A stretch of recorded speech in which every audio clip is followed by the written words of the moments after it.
இல்லை முதல்ல வந்து இந்த சம்பவம் இருக்குல்ல, அவர் பேசினது வந்து இந்த பிங்க்லேயோட அவரை பற்றின ஒரு விழா, அது ஆர்எஸ்எஸ் சித்தாந்தவாதி, அவரை பற்றின விட அவருக்கு நகைச்சுவை உணர்வோட பேசக்கூடியவர். அவர் பேசினதா பிங்க்லே பேசினது வந்து 75க்கு மேலே யாராவது உங்களுக்கு வந்து பாராட்டு நடத்துனாங்கன்னா, சால்வை போத்துனாங்கன்னா உங்களை வந்து ரிட்டையர்ட் ஆகணும்னு சொல்கிறாங்க, அவங்கள ஒதுங்கி இருங்கன்னு சொல்கிறாங்கன்னு அர்த்தம்னு அவர் வந்து சொன்னதா அப்படின்னு சொல்லி மோகன் பகவத் சொல்கிறார். இது போன்ற விஷயங்களை நம்மூர் இலக்கியவாதிகள் நிறைய பேர் பேசியிருக்காங்க. வரைந்த அசோகமுத்தன் பேசியிருக்காங்க, இந்திரா பாஸ்தர் எல்லாரும் பேசியிருக்காங்க. வயதானதுக்கப்புறம் அவங்க வந்து நான் அதிலேருந்து ஒதுங்கியிருக்கேன் அப்படின்னு ஒவ்வொரு முறையும் இவர்கள்லாம் இவ்வளோ பெரிய இலக்கியவாதிகள் விருது வாங்கும் போதெல்லாம் சொன்ன விஷயம் இது. விருதெல்லாம் தாண்டி வந்துட்டேன் அப்படின்னு சொல்லி தன்னடக்கத்துக்காக சொன்னது. அது மாதிரி ரொம்ப இயல்பான நடந்த ஒரு சம்பவம் தான் ஆக்சுவலாக. அதை வந்து காங்கிரஸ் பயன்படுத்திக்கிட்டு அது வழக்கம் போல் அரசியலாக்குது. அது ஜெயராம் ரமேஷ் ஒரு ட்விட்டரில் போட்டது வந்து என்னமோ ஆர்எஸ்எஸ்க்கு வந்து பிரதமர் மோடி வந்து தொடர்வதில் வந்து விருப்பம் இல்லைங்கிற மாதிரி ஒரு இதை. இது உண்மையிலே பார்த்தீங்கன்னா காங்கிரஸ் தான் ஒரு பெரிய பின்னடைவு.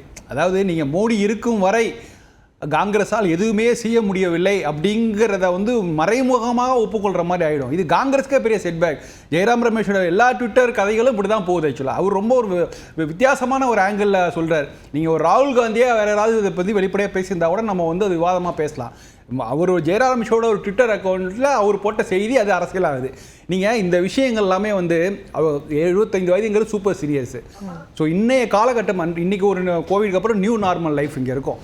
ஸோ இங்கே இன்றைக்கி வந்து கடைசி வரைக்கும் ஆக்டிவாக இருக்கிற வழி தான் விரும்புவாங்க. நான் வந்து ஒரு விஷயம் சொல்கிறேன்.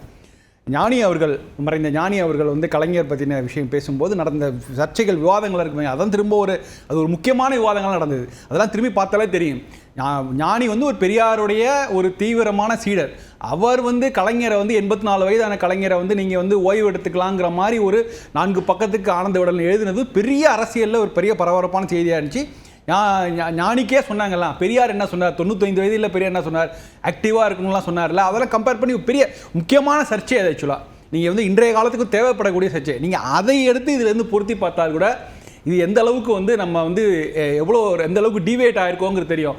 வார்த்தைகள்லாம் சாய்ஸ் ஆஃப் வேர்ட்ஸ் அதுதான் முக்கியம்.